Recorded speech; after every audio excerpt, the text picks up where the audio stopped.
একদিন গভীর বনের মধ্যে একটি বাঘ শিকারে বের হয়েছিল। হঠাৎ সে একটি শিকারের ফাঁদে আটকে গেল। জোরে জোরে গর্জন করেও নিজেকে মুক্ত করতে পারছিল না।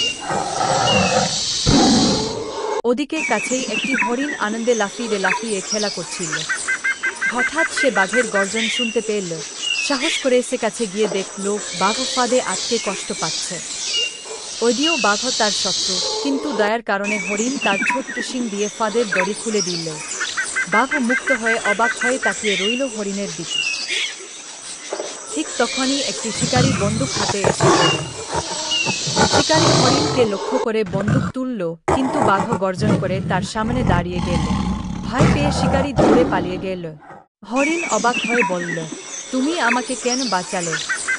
বাঘ হেসে বলল, তুমি যদি আমার বিপদে পাশে থাকতে পারো তবে আমিও তোমার বন্ধু হতে পারি। সেই দিন থেকে বাঘ আর হরিণ বনের বন্ধু হয়ে গেল।